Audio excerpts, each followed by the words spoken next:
Golden Age Hollywood was a legend factory where every leading man had to become a giant, tall, broad-shouldered, with a dominating gaze. On screen, they were untouchable idols.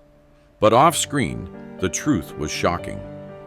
Some stars made crews dig half-meter trenches every day to hide their stunted stature.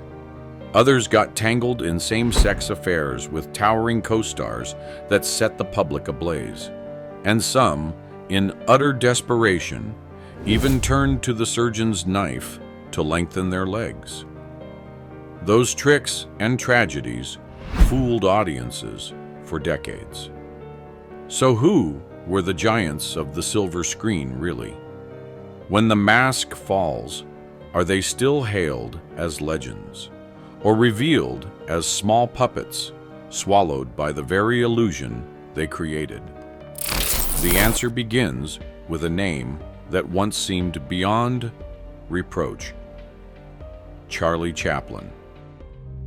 Charlie Chaplin, the small clown and his fixation on young girls. On November 25, 1924, the Los Angeles Times devoted an entire page to Charlie Chaplin's secret wedding to Lita Gray, just 16 years old. The paper ran a chilling headline, "Hollywood's Darkest Wedding." In reality, the ceremony was rushed in Mexico because California law could have seen Chaplin prosecuted for relations with a minor.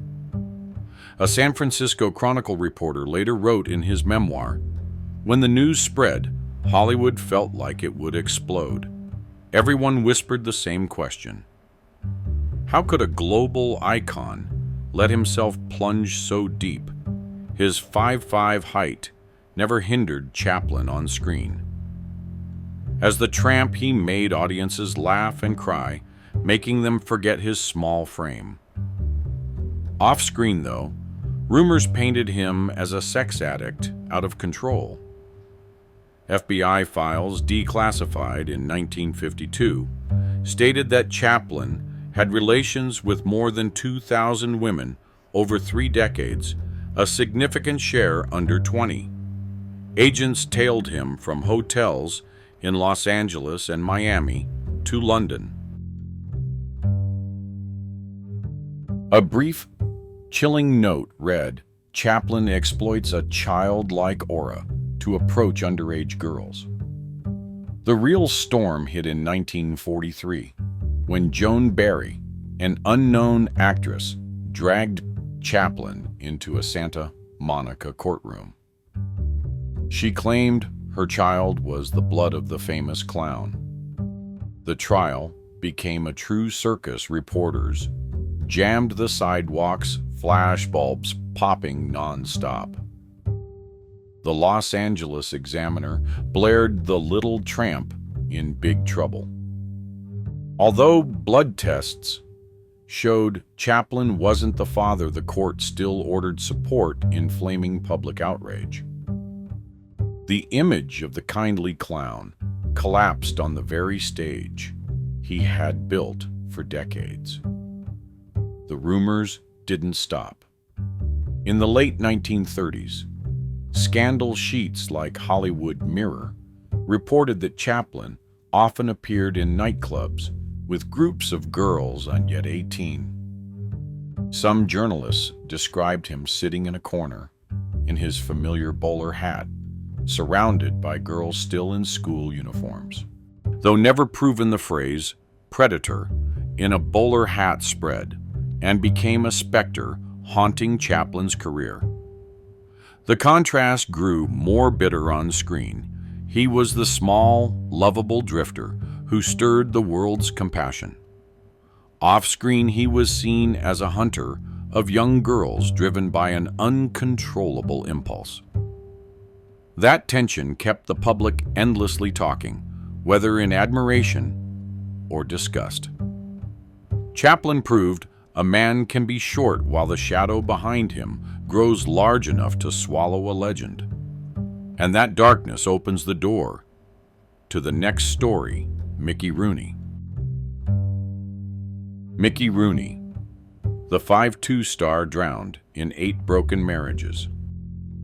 For 3 straight years, 1939 to 1941, Mickey Rooney's name ruled theaters across America. MGM called him a golden goose, as Andy Hardy's receipts put Rooney ahead of Clark Gable and Gary Cooper. Yet to many, he looked like a schoolboy who never grew up. At 5'2", he was so small that a Chicago Tribune reporter sneered Hollywood bet millions on a boy who barely reaches a woman's shoulder. Rooney's private life truly riveted the public. He married 8 times, leaving behind a wake of stormy unions.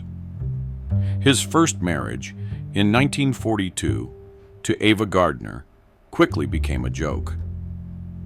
Gardner, just into her 20s, tall and blazing, made Rooney look miniature beside her. Photoplay bluntly headlined Beauty and the Small Man. The marriage lasted a year. Gardner divorced him, and at Beverly Hills parties allegedly hinted that Rooney was not only small in life, but small in other respects.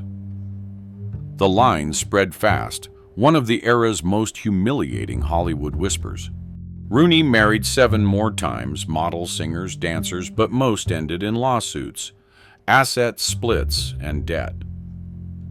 In 1959, the Los Angeles Examiner summed it up acidly.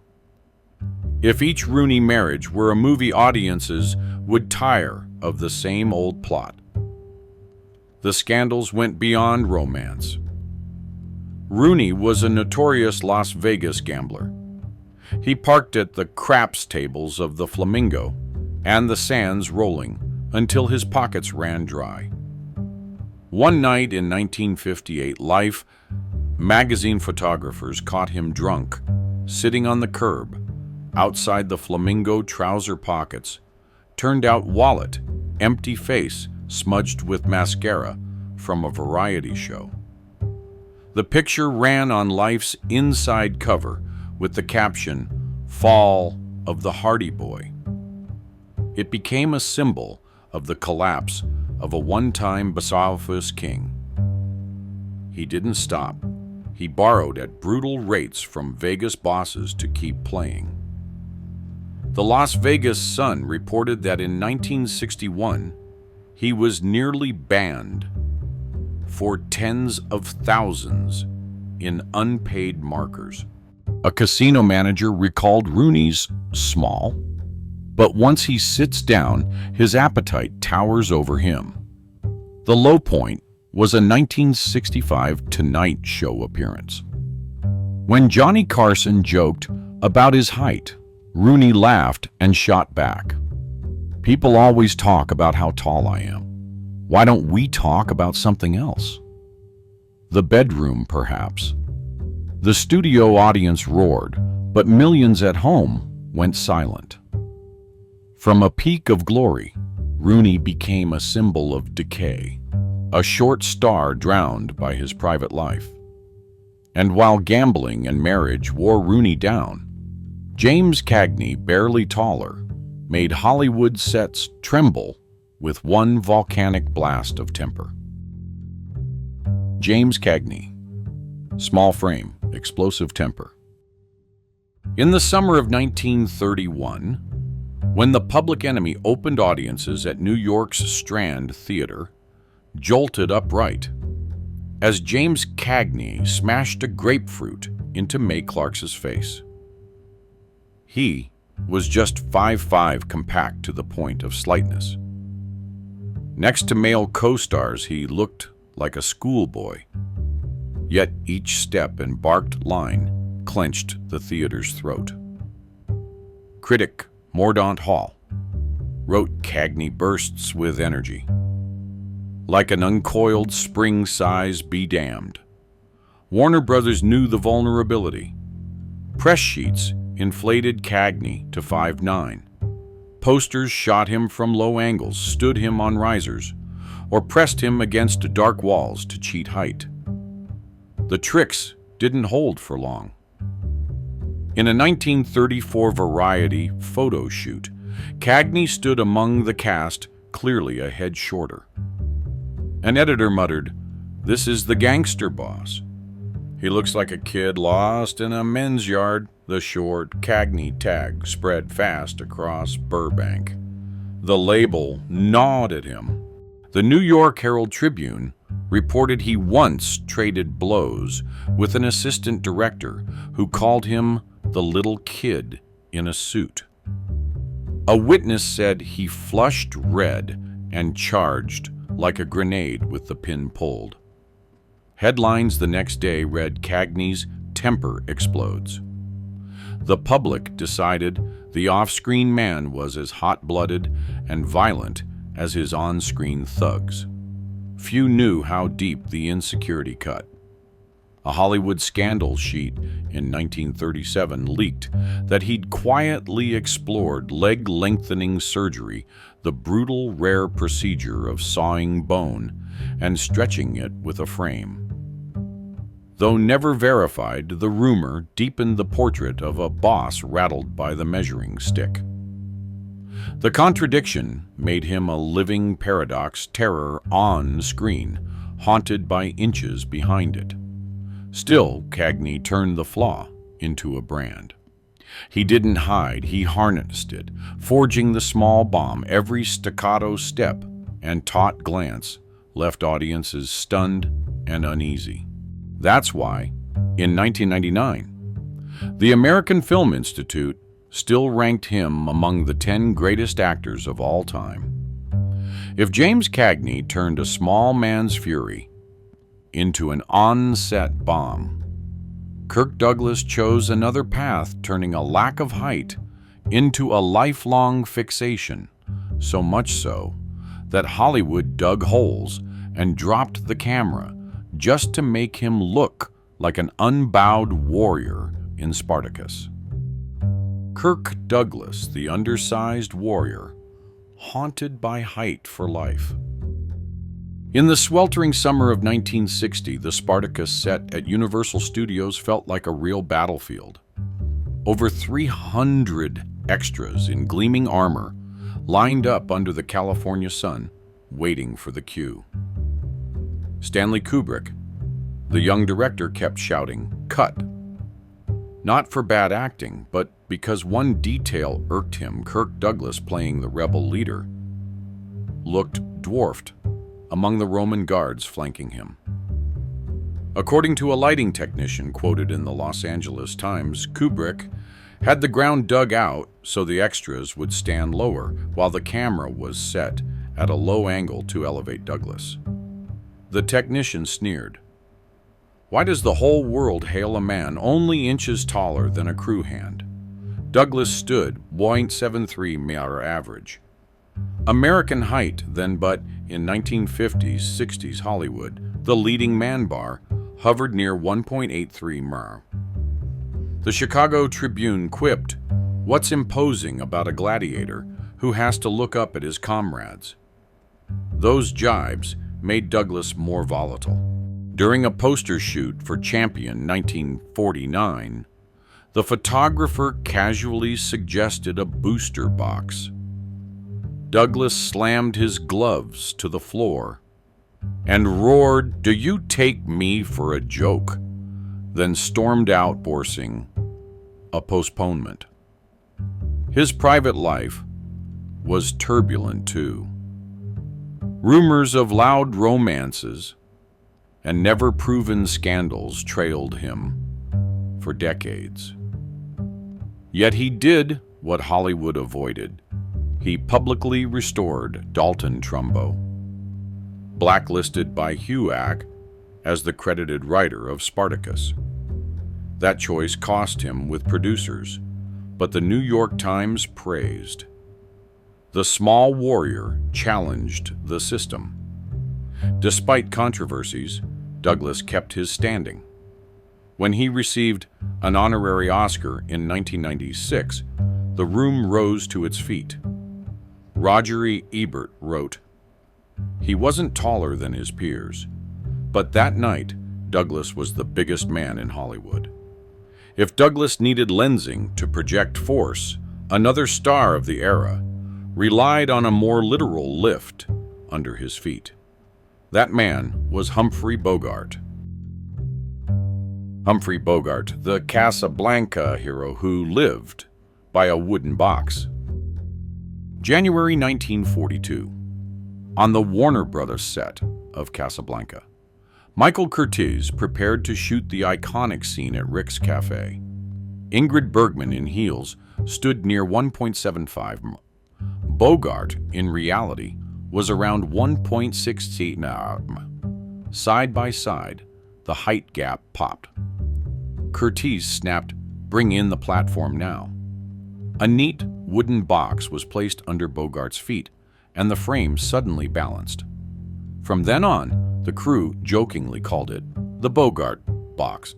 The box followed him for years from Casablanca to the Big Sleep. A lighting tech told Photoplay, even for medium shots, he liked standing on it. Bogey hated the thing, but without it, the difference showed. Variety once joked, Bogey travels with a suitcase, not for clothes, but to hide the box. On To Have and Have Not, he was teased, kicked the box aside, and growled, "Bring me a drink." "I don't need a box," the tale became legend.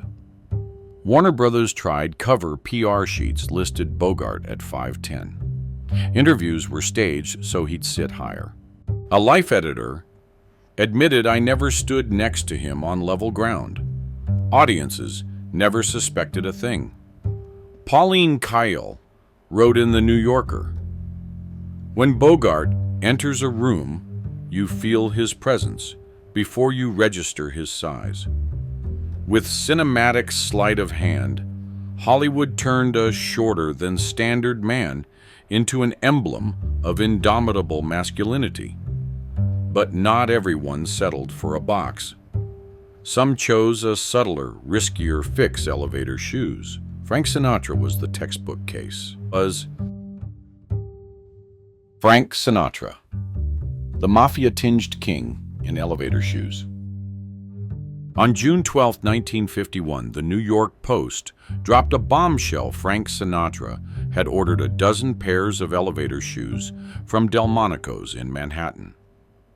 They weren't standard shoes. They were bespoke, each pair adding 5 centimeters. The shop owner told reporter John Daly that Sinatra even requested hollow soles to slip in lead to keep the weight and avoid audiences laughing at an overly light step.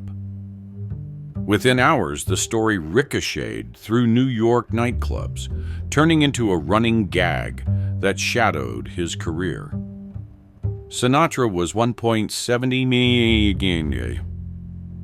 Ordinary in life, but in a Hollywood of men over 1.80 millimeters, he instantly became the short guy.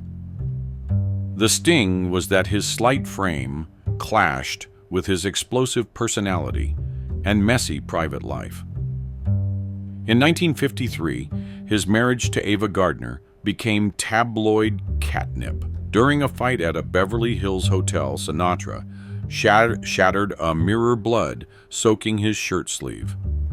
Witnesses later told the Los Angeles Times that Gardner taunted he could never reach the top kitchen shelf. The media feasted, welding small man to insecure man. By 1906, Sinatra married Mia Farrow, just 21, 3 decades younger and 2 inches taller. A Beverly Hills street shot drew a snide Los Angeles Times caption, "The Tall and the Small." The public snickered, but Sinatra tried to swallow the humiliation by taking harder-edged roles like The Detective 1968 to prove manhood isn't measured in inches. His biggest storms, though, came not from marriages or height, but from mafia ties. Thick FBI files placed him in Havana in 1947 at a party with Lucky Luciano. Time wrote bluntly, "He often toasts with devils." In Las Vegas, club owners whispered they were forced to book Sinatra or see their lounges mysteriously smashed days later. In 1970, an NBC investigative segment even claimed Sinatra slipped in lifts before walking on stage, a ritual armor against shortcomings. Journalist Howard K. Smith dubbed him the average-sized man with the greatest clout in American entertainment. From a trembling singer in elevators, Sinatra morphed into a backroom boss who made Hollywood and Vegas alike tread carefully. Edward G. Robinson, Little Caesar dragged before HUAC.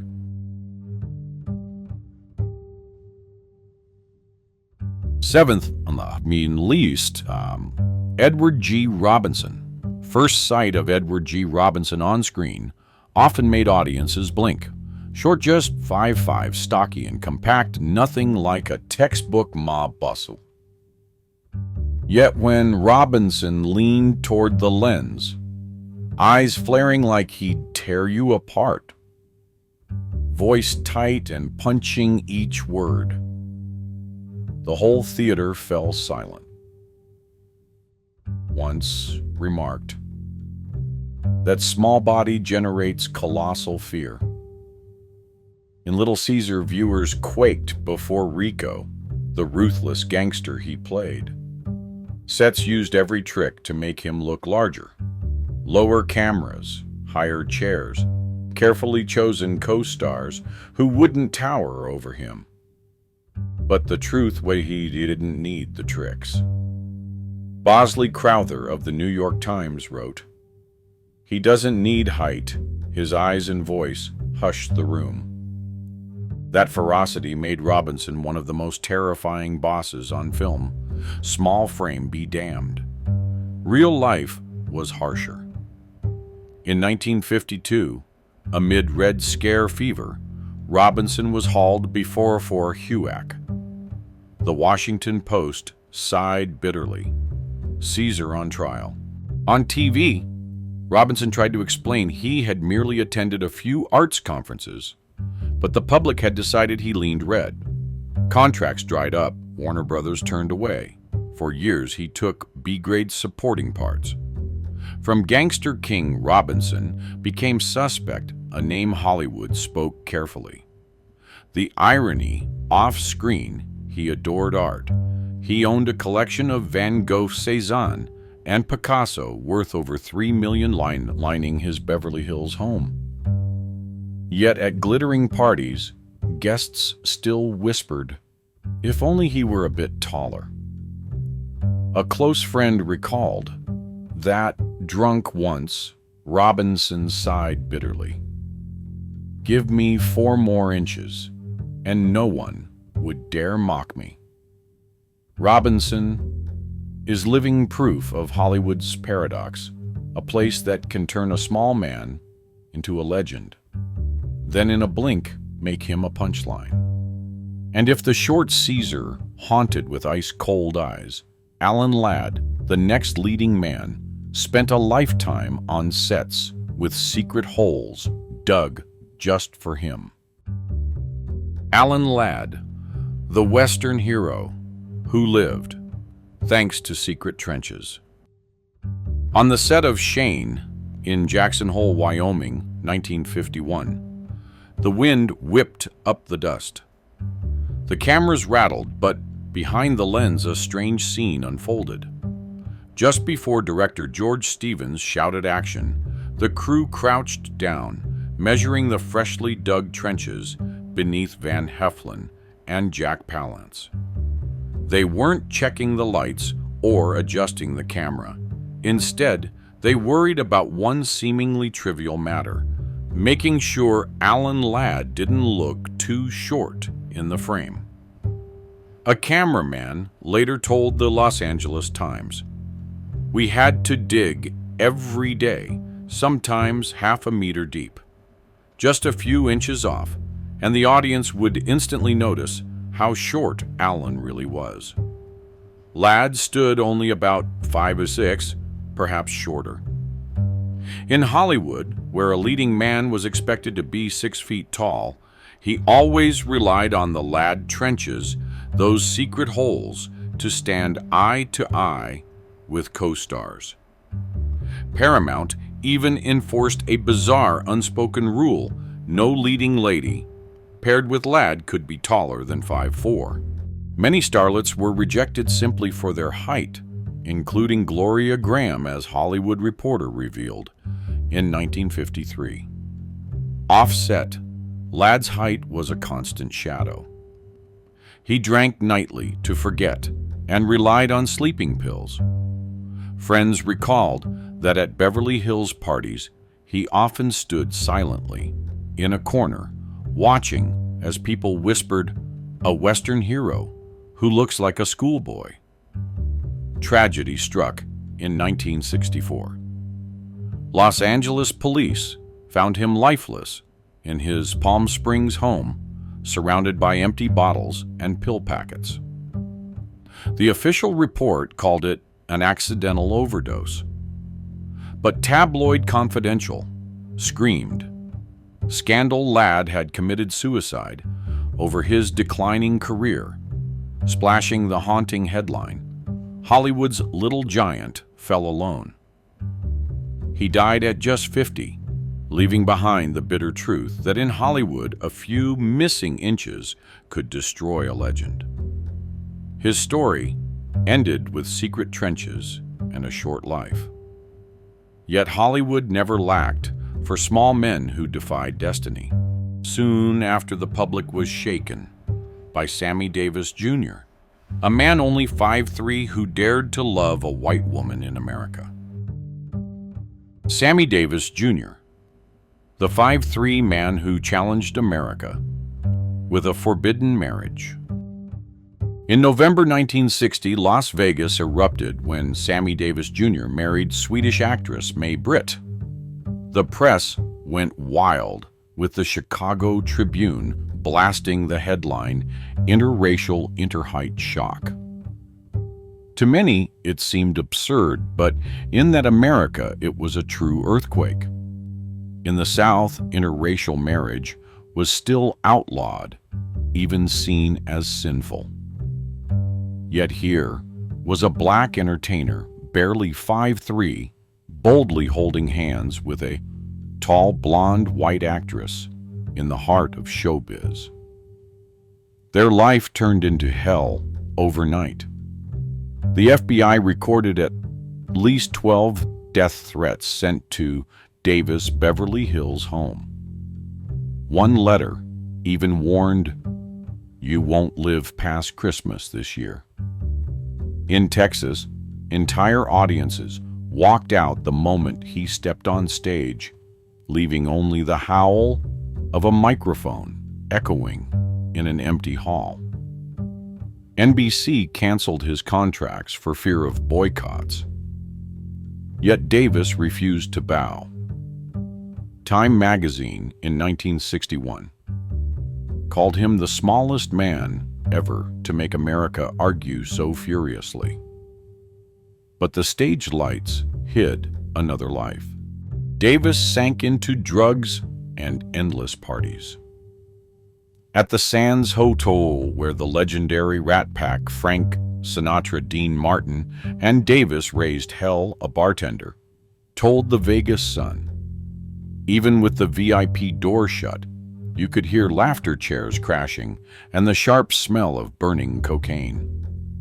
Anyone allowed inside had to surrender their phone and sign a silence waiver like it was some secret ritual. The scandals piled on. Life magazine reported in 1963 that Davis nearly died in a car crash after a party rushed unconscious to Sunrise Hospital in his blood-stained white suit. Later, Davis himself quipped on TV, "I'm a black man, a Jew, 5'3", missing one eye. And yet I can still make the whole room stand up and applaud." The studio roared with laughter, but the bitterness lingered. His small stature was both a burden and a challenge. From that small frame came defiance against society itself.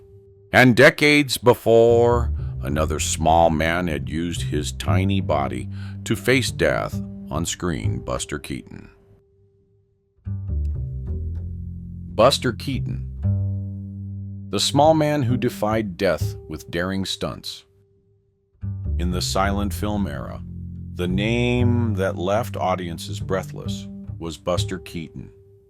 Just 5'5" slight in build, with a stone-faced expression, he dared to do stunts so reckless that today's Hollywood would only attempt them with CGI. In 1928, while filming Steamboat Bill Jr. in Sacramento, the crew froze as a 2-ton wall collapsed directly onto Keaton. Only a perfectly cut window saved him, leaving just 3 inches between wood and skull. The camera rolled, capturing what could have been his death. Photoplay ran the headline, "The shortest man took the biggest risk." Crew members later confessed they ran outside to vomit from shock. His fearlessness came from childhood. Born into a brutal vaudeville family, his father, Joe Keaton, strapped suitcase handles to young Buster's back so he could hurl him across the stage like a prop. Those violent tosses taught Keaton to land without injury, to flip and stand as if nothing happened. The New York Herald Tribune in 1917 quipped, "The only child who could survive being thrown across a theater." But his off-screen life unraveled. In 1928, MGM bought out his studio, stripping him of creative control. He turned to alcohol, often collapsing on set. During a 1931 shoot in Culver City, he was so drunk they tied him upright to finish a scene. The Los Angeles Examiner sighed, "The great stone face crumbles." His marriage collapsed too. In 1932, wife Natalie Talmadge divorced him, taking much of his fortune. Rumors spread that he had been sent to Glendale Sanitarium for alcoholism, only to escape days later and reappear at a dingy Hollywood bar, cigars clenched in a bitter smile. One veteran director told Variety, "No CGI, no safety harness, just a small body defying death." But Hollywood chewed him up. Thus ended a tragic chapter, leaving behind film moments that still chill audiences. From Keaton's death-defying feats, cinema moved to another kind of terror. Not collapsing walls, but a gaze so haunting it made theaters tremble. That was Peter Lorre. Peter Lorre, the small man with eyes that haunted the world. In 1931, when Fritz Lang's M premiered in Berlin, audiences nearly panicked at Peter Lorre's performance. Barely 5'5" stocky, he embodied a child murderer with such trembling guilt that many believed he was truly evil. His sweating, shaking face and haunted eyes terrified viewers. Berliner Zeitung wrote, "A tiny body that casts a colossal terror." Though small, Lorre became an icon of menace. When Hitler seized power in 1933, Lorre fled to England, where Alfred Hitchcock quickly cast him in The Man Who Knew Too Much. But Hollywood gave him his lasting fame. In Casablanca, 1942, opposite the towering 6'4" Sydney Greenstreet, Lorre looked like a dwarf. Yet his dark, threatening eyes left the stronger impression. Behind success lay ruin. After World War II, Lorre spiraled into morphine addiction. At Chateau Marmont in Los Angeles, Staff once found him convulsing with a syringe still in hand, as if he had died and come back. Hollywood Reporter headlined "The Evil Eye's Gone Dark." By his death in 1964, the New York Times wrote, "A short, pudgy man who dominated with evil eyes. Harsh, but true." Lorre was only 5'5", yet with his gaze alone, he made millions tremble.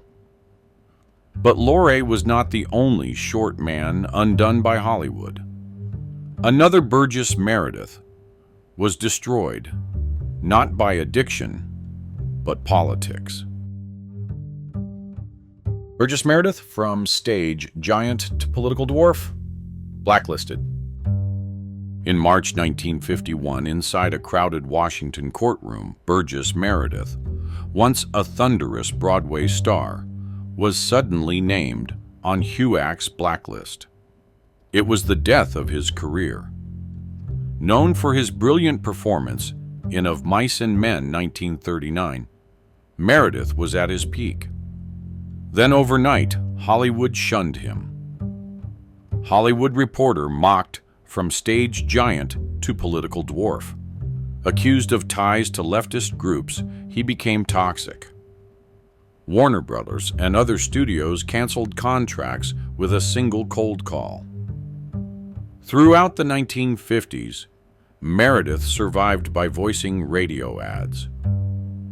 A Variety journalist described visiting his dingy Greenwich Village apartment, once a red carpet star, now just a lonely man, voice trembling as he read detergent ads.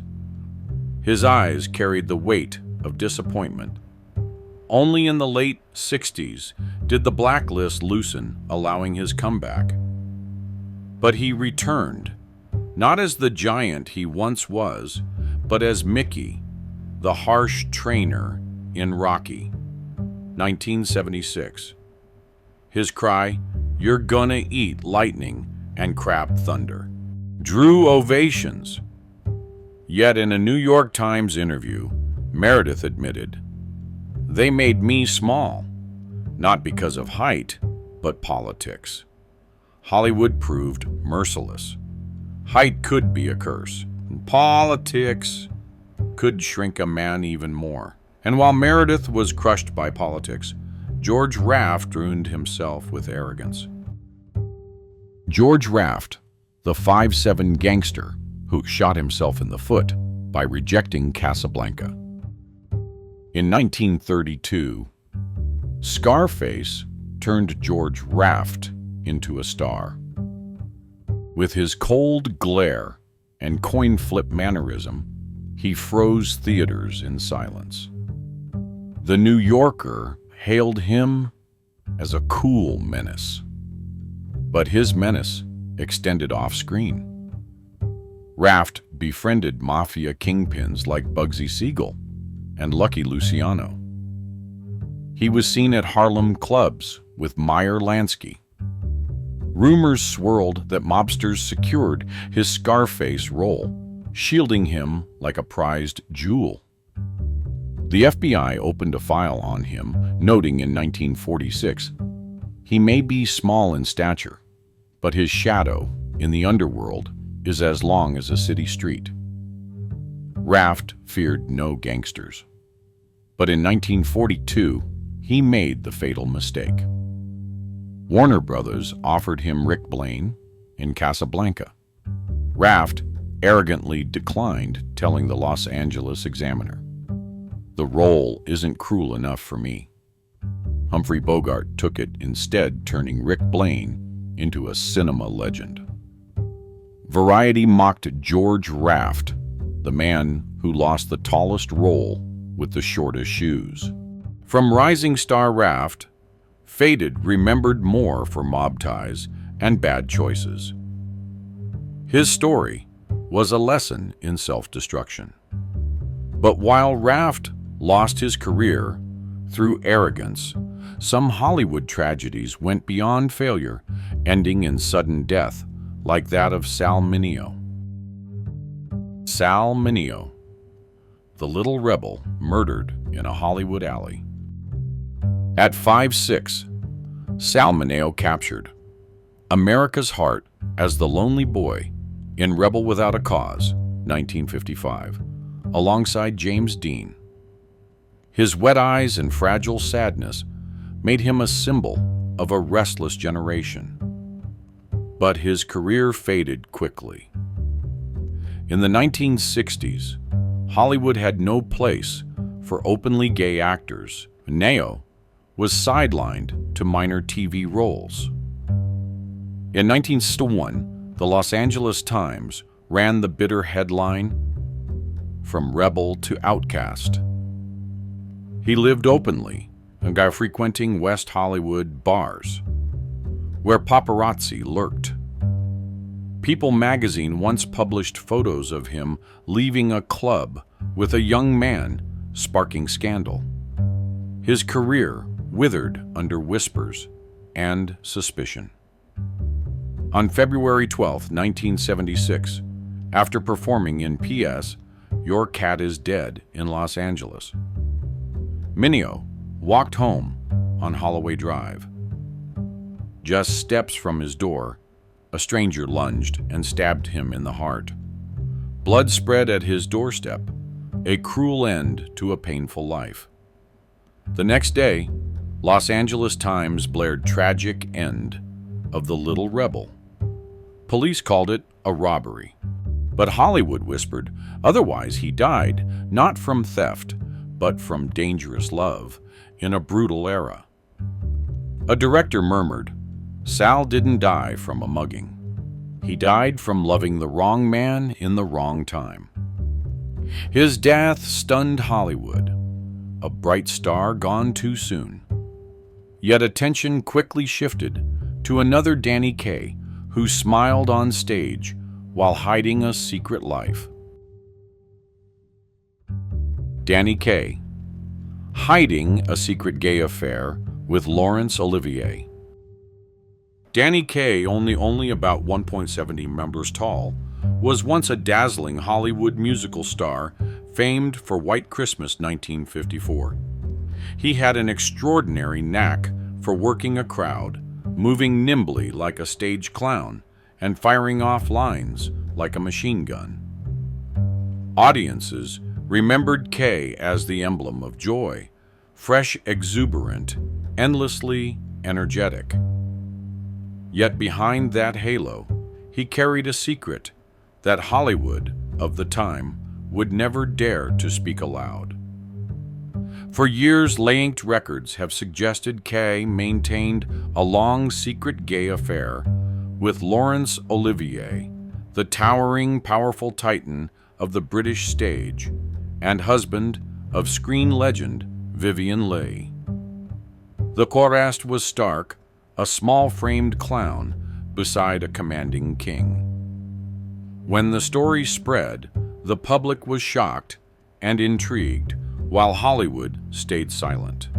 In the social climate of the 1940s-50s, such a romance was a live bomb that could blow up both careers.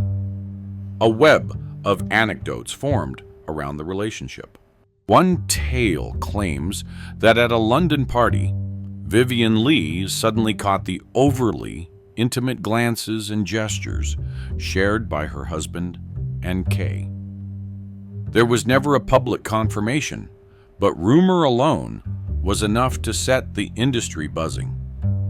In Hollywood, where the ideal man was tall, hyper-masculine, and dominant, the notion of a short comic star entangled in a same-sex romance with a much taller leading man was a genuine shock.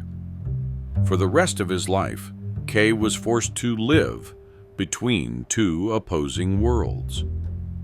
On stage, he kept making millions laugh, even using his modest height to create a unique charm. Offstage, he was imprisoned by crushing solitude and the pressure of a secret he could never admit. The gap in stature and status only deepened his insecurity, turning the affair into both joy and a ghost that haunted him to the end. When Kaye died in 1987, Many Western writers remembered him as the man who made the world laugh but lived his whole life in silence. The crowds still cherished his smile and showmanship, but behind the curtain, the name Danny Kaye remains tied to one of Hollywood's most controversial love secrets.